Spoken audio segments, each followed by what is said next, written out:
Hello, fellow humans. Making a profit is the ultimate test for any capitalist business, small or big.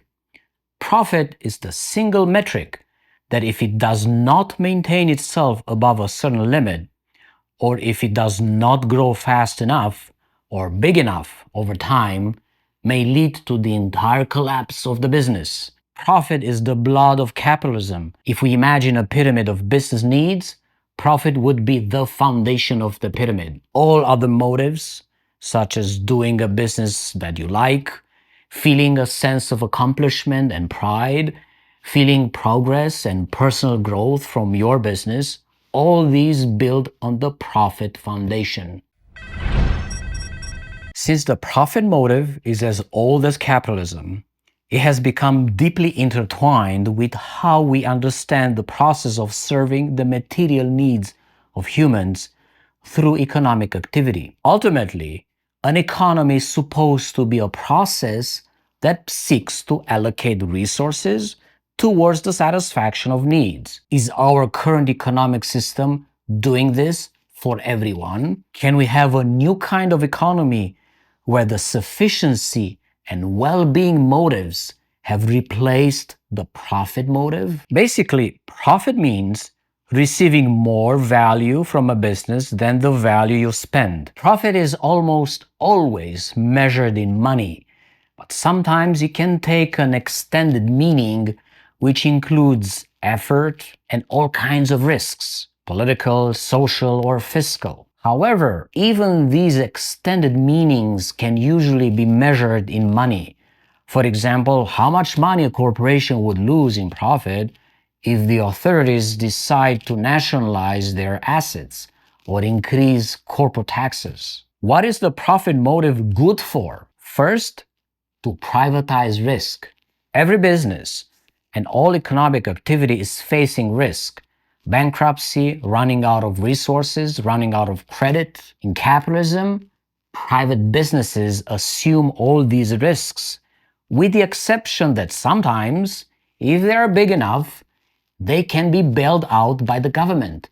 This is known as the too big to fail theory. But most businesses own these risks. It is their private risk. The profit motive forces businesses to stay focused on reducing these risks in order to keep their business running.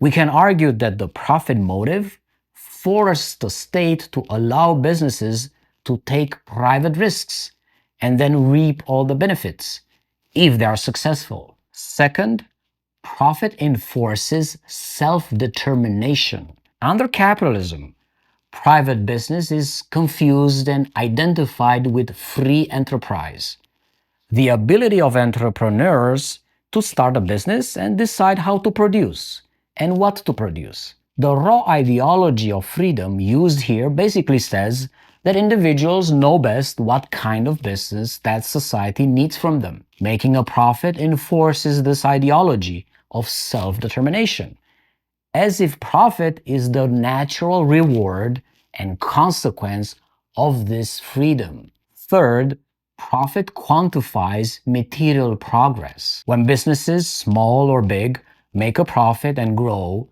they transmit the perception that they progress. When the entire nation has a growing GDP, that is understood as a sign of material progress. There's almost no distinction between profit and progress. Not only profit is a measure of progress, but profit itself, even though it's just a number of money, obtains a moral connotation. High profits are good. High profits are desirable. Fourth, profit stabilizes the trinity of capitalism, which is how the regimes of property, power, and capital are linked through the doctrines of proportionality, hierarchies, and dispossession. In this sense, we can argue the profit motive evolved together with these doctrines in a feedback loop, sometimes being the cause of the doctrines and sometimes being the effect of the doctrines. In this way, the quest for unlimited profit makes capitalism to keep growing indefinitely on a finite planet. Eventually, this bubble will burst. To answer the question how sufficiency can replace the profit motive, we can look both at theory and some examples of real businesses. There's a whole book about this. Sufficiency in business is about producing just enough to cover human needs. Sufficiency is about eliminating unnecessary products and services, eliminating manipulation through marketing, and giving up the quest for profit for its own sake. Sufficiency is a mentality of just enough, but that kind of enough that maintains the well-being of people. Sufficiency is both about freedom away from consumerism and the voluntary acceptance of a moderate material lifestyle that does not suck resources away from humans in poorer regions. Here are some examples of businesses that use sufficiency strategies. These strategies can be about limiting production, limiting technical means, limiting the number of employees, limiting the geographical operating area, limiting consumption of energy and resources, limiting marketing,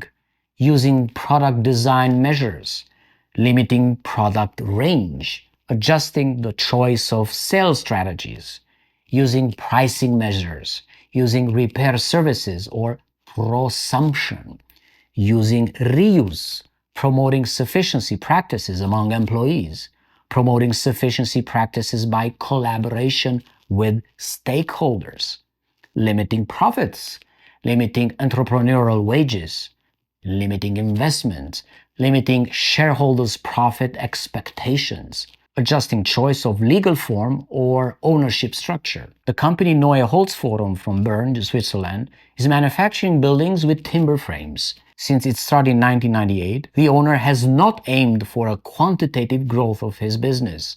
The number of houses produced each year is limited. His focus on creating the optimal house by improving the quality while increasing the working conditions of his employees. As a result, customer satisfaction is high, reputation is high, the flow of orders is stable, financial and organizational risks are avoided. Self-limitation works. Self-limitation gives a sense of progress, prosperity, and well-being. This bottom-up approach may not always work. If the political and social climates are not supporting sufficiency-based business, then it may be difficult to operate such a business. Risks are lowest when they are socialized. For example, when companies develop a strong relationship with their customers and the community where they operate. Financial risk is minimized when financing is at no interest and when investors do not expect immediate returns. Credit on interest is one of the reasons why capitalism is an always growing machine. The more interest-bearing credit circulates in the economy, especially when it is not backed by real assets, the higher the pressure on the economy to keep growing so these loans can be paid. This is why public financing of companies can encourage the development of sufficiency strategies away from the growth imperative. Thank you for watching. Help us grow this channel. When our stories, our demands are louder than those of the ruling class, only then we will be able to win back our freedom. There's no other way.